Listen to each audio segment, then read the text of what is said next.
ទី6បន្តទៀតពាក់ព័ន្ធជាមួយនឹងលំហាត់មេរៀនអូតូអង្គសង្ឃអញ្ចឹងនៅក្នុងចំណុចនេះដែរគឺគេឲ្យយើងត្រង់កន្លែងនេះគឺគេឲ្យយើង find the cell inductance of selenite មានន័យថាឲ្យយើងរកអាំងដូចតង់របស់ selenite មួយដែលមានប្រវែង10 សង់ទីម៉ែត្រហើយមានផ្ទៃបាទ0.0.0.5 សង់ទីម៉ែត្រការ៉េនិងចំនួនស្ពាគឺ100ស្ពាបាទអញ្ចឹងយើងកុំឲ្យ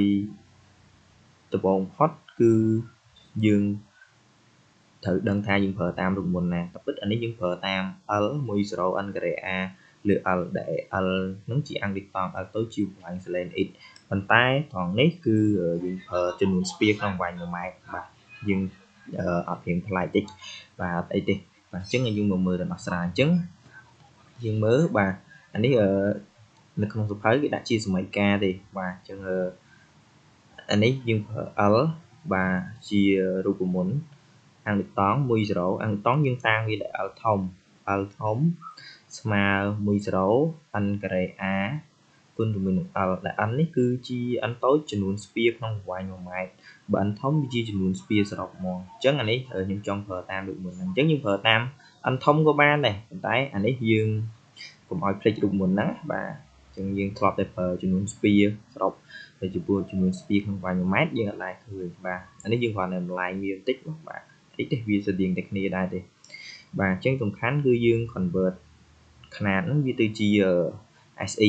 ហ្នឹងមានຂະຫນາດអន្តរជាតិដូចជាប្រវែងយើងគិតជាម៉ែត្រផ្ទៃយើងគិតជាម៉ែត្រការ៉េនិងចំនួនស្ពាអានេះយើងប្រើចំនួនស្ពាក្នុងប្រវែង1ម៉ែត្របាទអញ្ចឹងយើងបាន1000បាទ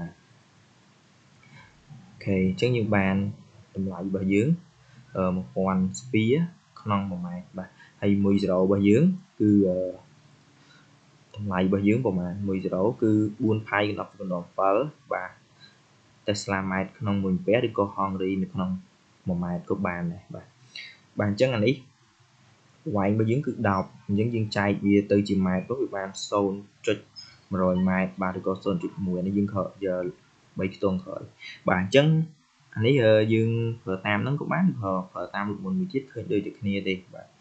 អញ្ចឹងអានេះយើងសំខាន់យើងត្រូវប្រវែងនេះយើងគិតម៉ែត្របាទអញ្ចឹងថងមកដល់កន្លែងនេះគឺយើងចំនួនលេខចូលបាទយើងចំនួនលេខចូលមកយើងបំបែកຂະຫນាតបែកអីទីមួយយើងត្រូវដឹងថាយើងប្រើរូបមន្តអីនេះលក្ខខណ្ឌទី1ទី2គឺយើងត្រូវបំបែកຂະຫນាតទី3គឺយើងចំនួនលេខចូលមកបាទនេះអញ្ចឹងចំនួនចូល10 n ការ៉េ a ជាមួយនឹង L អញ្ចឹងយើងឃើញអាំងដូចតង់របស់យើងគឺ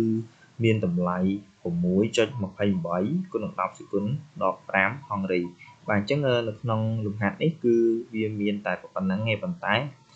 យើងត្រូវចាំឲ្យច្បាស់រូបមន្តអាំងដូចតង់បាទដែន selenite តកតងថាមពលម៉ាញេទិកគឺមេរៀនហ្នឹងគេអត់ដែរម្លងអញ្ចឹងកាលណាយើងដាក់រូបមន្តចាំហើយគឺយើងត្រូវការបែកຂະຫນាតបាទបែកຂະຫນាតហ្នឹងគឺយើងត្រូវដឹងថាຂະຫນាតស្តង់ដារវាអីគេបាទហើយស្រង់មកត្រឹមត្រូវហើយធ្វើការជំនួសលេខចូលអញ្ចឹងជំនួសលេខគឺយើងត្រូវចេះបំលែងស្វ័យគុណមេគុណ1មេគុណស្វ័យគុណ1មេស្វ័យគុណមកបានយើងស្រួលគណនាបាទយើងគិតអត់ចេះគិតស្វ័យគុណទៀតអានឹងវាពិបាកអញ្ចឹងយើងត្រូវការប្រហែលចំណុចហ្នឹង